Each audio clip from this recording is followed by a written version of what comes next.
Hi witches, it's me Kat. I'm here today to talk about pendulums. I had a sister asking about different witchy tools that we use and which ones were my favorite, and so I felt like it was time for me to bring Isadora out to meet everybody. I'm pretty sheltered about Isadora. She is very, very special to me, so I don't really share her with very many people, but I guess now it's time to share her with the world. So here I am, hanging out next to my altar, listening to some tunes, and I figured that it would be a good time to go ahead and talk about pendulums and all of their glory, because let's face it, they're pretty fucking amazing. So I also brought my handy dandy witch book to keep my mind on task, because anybody that knows me knows that I'm all over the place and I will go off on tangents. So, pendulums. Pendulums. My story with Isadora is when I was on my path, when I started my path, I didn't have any witchy tools. I bought these tarot cards. These were the very first tarot cards that I ever bought. These were my first witchy tools, and I practiced with them, I learned them, and I thought for a really long time that I was just gonna read tarot. That was gonna be my witchy tool, until one day we were in our favorite spiritual shop, and I came around the corner and there was a bunch of pendulums hanging on a rack, and Isadora just started vibrating. I mean, the only thing that caught my vision was Isadora vibrating, and I knew from that moment that I needed to buy her, but I didn't. I was still kind of unsure in my path, and I didn't even know what pendulums were. I had heard people use them, and I had heard, a lot of people had them, but I didn't know what a pendulum was. So I came home and did some research, and I decided that I was gonna get one, but I got online and started looking at them. Like, I wanted a pretty one, I wanted a purple one, or, I wanted a really fancy one. So I looked and looked and looked, but I never ordered one. I couldn't pick one. I couldn't decide what color purple I wanted, if I wanted to go with stone or if I wanted to go with a purple crystal. And then I started dreaming about Isadora. So I finally told Aaron, I have to go back and get her. I have to. There's no other option. I have to go and get her. So we went back to the store, and there she was. And so that is the story of how me and Isadora met. She's a quartz crystal, which actually doesn't shock me at all, because they are amplifiers of energy. So, she amplified my energy. I was drawn to her, and we've been pretty inseparable ever since. So, you just have to make sure to pick one that matches your energy. Just pick one that screams to you. But I will say, from my own experience, do not go off of if you think it's super pretty or if it's the color that you want. Close your eyes and make sure that it matches your energy, because at the end, that's what means the most, huh? Just like you. Just like Dahlia, she matches my energy. You want to say hi to everybody, honey? Look, say hi. Yeah. Always part of the show. She has to be part of the show, huh? Yeah. Alrighty, back on task.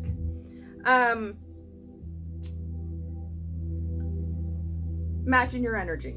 Here, we got mommy off track, honey. So just make sure that when you hold it in your hands, you can feel it raise your vibration.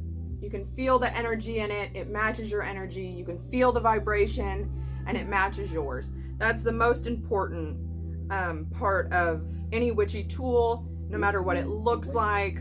And she's beautiful. Don't get me wrong. She's absolutely gorgeous. I don't know if you can see, but she's cloudy quartz. So she's got a little spirit in there. She's absolutely beautiful. I don't know if it's there. You can kind of see. She's my baby. Not over you, Mocha. Not over you. Alrighty. So once you get your pendulum home, what do? You program it. You want it to know what you want it to do. So when I got home, I programmed my pendulum. I just simply, I sat down with a piece of paper and I hold Isadora like this. Of course, I always rest my elbow so that, you know, she's not gibbering, you know, my hand isn't gibbering around, because that can give you false readings. So you want to make sure that your elbow is always on a table, or you know, rested on your knee, something like that, so that your elbow, or, you know, your arm's not swinging and giving you not clear readings. Alrighty. So now that you have you know, your elbow resting on a table, you can rest it on your knee. Got this a little too high, I think. Let's try to bring you guys down a little bit. There, that's a little bit better. See a little bit better. So, you know, you can rest it on your knee. And I simply held it, you know, held Isadora over a piece of paper, and I had a pen in my hand, and I just said, show me the answer for yes.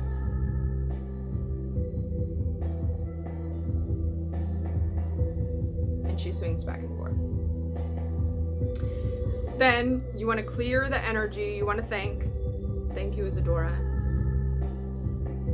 You know, forward and backwards is for yes. And then you want to hold your pendulum again, and you want to ask, tell me the answer for no.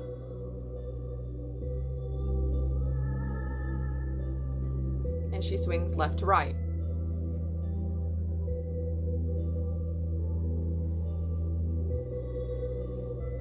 Thank you, Isadora. Left to right is no. And then you'll want to hold your pendulum and say, please show me the answer for unclear.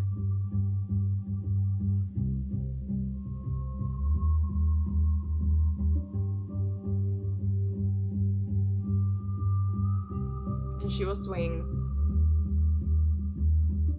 clockwise. Thank you, Isadora. So, I actually have a piece of paper from the very first time that I programmed Isadora, because I wanted to remember and make sure that I remembered exactly which way it went. I didn't want to be like, oh no, you know, which way is it? Is it left or right or front to back? Or so I made sure when I first sat down to program Isadora and ask her how I can read her, I actually sat down with a pen and paper and I made sure to write it down. Just like this, so that I would always remember and I wouldn't forget, because I'm such a scatterbrain most of the time. So, cleansing your pendulum. All right, cleansing your pendulum. When I got Isadora home, I cleansed her with hot water, cold water, hot water, cold water, and then I have a bowl of salt on my altar that I keep at all times. I cleanse my, you know, my necklace, my salt, or my crystal necklaces.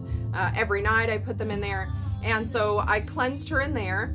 I do regularly cleanse her. I moon cleanse her. I energy cleanse her. So any type of cleansing that you feel the most comfortable with is the way that you should cleanse your pendulum. But if you ever feel like you're getting unclear readings, cleanse yourself, sage, and then cleanse your pendulums, because you'll probably hear me say pendulum a lot. It's pendulum. I always catch myself calling them a pendulum, and it is a pendulum. But you want to cleanse yourself and cleanse your pendulums. I wouldn't say often. I think it depends on, you know, if you carry it with you all the time, I would cleanse it as much as you cleanse your crystals that you wear all the time. If you just use it for, you know, divination at home, your house, as long as you sage regularly, I wouldn't worry about cleansing it a lot. But I work with her a lot, so, you know, I cleanse her pretty regularly as I cleanse myself and my crystals that I wear. So yeah, that's for cleansing. I mean, really, anyway, you can take it in the shower with you. Aaron, you know, takes his crystals in the shower with him a lot. So, sage, moon water, really any way that you want to cleanse it. There is no right or wrong way to cleanse your own pendulum. But make sure that when you first get your pendulum that you bond with it. You can wear it like a necklace. You can wear it in your pocket. You can wear it as a bracelet. You know, I know some people, I actually have one up here. I have a little baggie. Sometimes I'll put her in. I'll take her to work with me. If I'm having a really hard weekend, or really hard work week, and then I'll cleanse her all weekend. Or, you know, when I get home from work at night, I'll put her in the salt. But make sure that you bond with them, so that it can get used to your energy as well as you getting used to its energy, because you will feed off of each other. You if you're anything like me, you will fall in love with your pendulum. She's her own entity in my world, and I just really adore and love her. Anyways, I'm rambling. So using your pendulum, after you have cleansed your pendulum, after you have bonded with it, after you have programmed it so that you and your pendulum know how to respond to each other, you know, make sure that when you set down that you set clear intentions on what you're asking. Now, don't ask maybe questions or, you know, is it going to be cloudy or rainy? I always set mine very clear intentions. You know, I will ask things like, you know, will I enjoy this book? Yes or no? You know, silly things, you know, if I'm having a really hard decision, you know, should I have coffee or tea this morning? Yes or no? Should I have coffee? Yes or no? Should I have tea? Yes or no? Because, you know, your pendulum will program herself to your inner self. At least mine has. So sometimes when I don't have the right words for myself, or I don't really know what I want, she in the end always knows what I want and helps me make decisions. I've had people ask me before, you know, have you ever had your pendulum lie to you? I don't even know what that means. Has your pendulum ever steered you wrong? No. My pendulum, Isadora, has never steered me wrong. So maybe you didn't bond with yours, or maybe you were asking it weird questions. I don't really understand how your pendulum could lie to you, but I'm not trying to place judgment. Those are just things that I don't understand. Maybe you should take a little bit more time to bond with your pendulum, to get one-on-one with your pendulum. I regularly talk to her. I'll hold her sometimes to my chest while I talk to her. I will hold her to my forehead when I talk to her. I will always thank her for guiding me and help guide me through my walk, because I'm very, very, very appreciative for her and being given the opportunity to have this kind of a bond with my pendulum. If I ever feel like I'm getting an unclear reading, I will sometimes ask, you know, can you be more clear? You know, I didn't get that. Is it a yes or is it a no? Sometimes you need to be patient. Sometimes maybe your own subconscious doesn't know what you want, So you're giving your pendulum a lot of mixed messages. So just be patient. Don't get frustrated. Don't move your arm or try to guess ahead of what is happening, because that's never a good idea.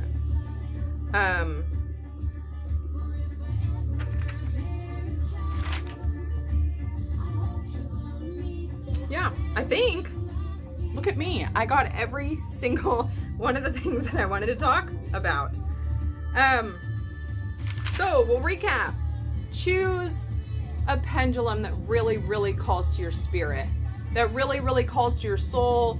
Don't just pick one that you think is the prettiest or your favorite color. Make sure that it vibrates for you. It's calling you.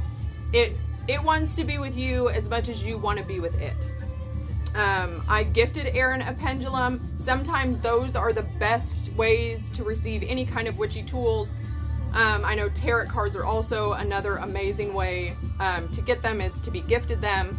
So if you see a pendulum or tarot cards and you're like, oh my gosh, that is screaming so-and-so's name, pick it up for them, because it's probably meant for them. Aaron has a green. I'll let him share his pendulum story at some point. But I gifted him his, so that's always really special.